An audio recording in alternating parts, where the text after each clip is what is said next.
Assalamualaikum warahmatullahi wabarakatuh. Salam sejahtera semuanya. Jumpa lagi di channel Kidung Alam bersama saya, Sija. Kali ini saya akan membawakan sebuah kisah atau cerita-cerita yang hasil daripada pengalaman saya sendiri.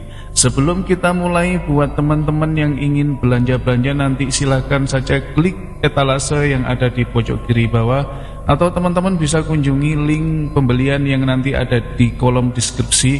Dan jangan lupa untuk menekan tombol like video ini, aktifkan juga lonceng notifikasinya agar tidak ketinggalan cerita-cerita horor lainnya di channel ini.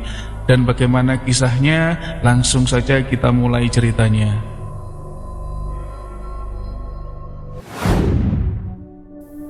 Aku masih ingat betul kejadian itu. Meski sudah bertahun-tahun berlalu, saat itu usiaku baru 6 tahun. Aku tinggal bersama bapak dan ibu di sebuah rumah sederhana yang terbuat dari anyaman bambu. Rumah kami dikelilingi oleh rumpun bambu yang rimbun dan beberapa pohon besar yang menjulang tinggi. Suasananya sepi karena rumah tetangga berjarak cukup jauh dari kami. Malam itu setelah maghrib, bapak dan ibu sedang berada di ruang belakang. Aku sendirian tiduran di balai bambu di ruang depan, menikmati udara malam yang mulai dingin.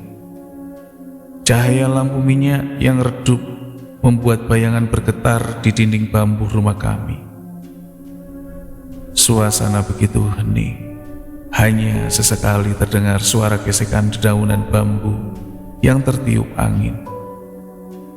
Suara jangkrik pun terdengar samar-samar, bersautan dengan nyanyian burung malam yang terdengar dari kejauhan. Saat itu saya sedang mengantuk. Tiba-tiba bulu kuduk berdiri. Ada perasaan aneh yang menyelinap, seakan ada yang mengawasi dari luar. Aku mencoba mengabaikan perasaan itu, menganggapnya hanya imajinasiku saja. Namun, semakin lama, perasaan itu semakin kuat. Angin yang semula berhembus lembut, tiba-tiba terasa lebih dingin, membawa aroma anyir yang samar-samar tercium. Dengan perlahan, aku membuka mata dan menoleh ke arah pintu. Jantungku seketika berdegup dengan kencang. Nafasku tercekat saat melihat sesuatu di luar rumah. Di balik anyaman bambu yang sedikit terbuka, di luar, melayang di udara tanpa tubuh, sebuah kepala manusia. Wajahnya pucat, dengan mata merah menyala. Mulutnya menyeringai lebar, memperlihatkan deretan gigi yang tajam dan kotor. Lidahnya menjulur keluar, menjilat bibirnya yang dengan gerakan lambat yang mengerikan. Rambut panjang dan kusutnya tersenyum, terayun-ayun mengikuti hembusan angin malam. Beberapa helai rambutnya tampak basah, seperti terkena cairan yang mengilap dalam remang-remang cahaya lampu minyak. Aku ingin teriak, ingin lari ke ruang belakang, mencari bapak dan ibu. Tapi suaraku tertahan di tenggorokan, kakiku terasa lemas. Seolah-olah tidak bisa digerakkan, aku hanya bisa menatap sosok itu dengan tubuh gemetar.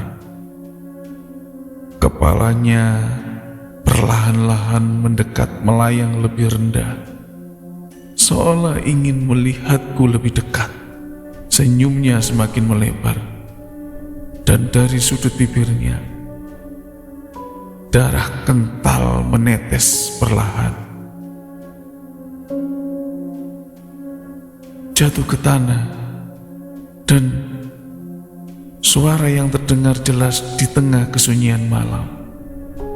Aku hampir pingsan saat mendengar suara geraman samar-samar dari kepala itu.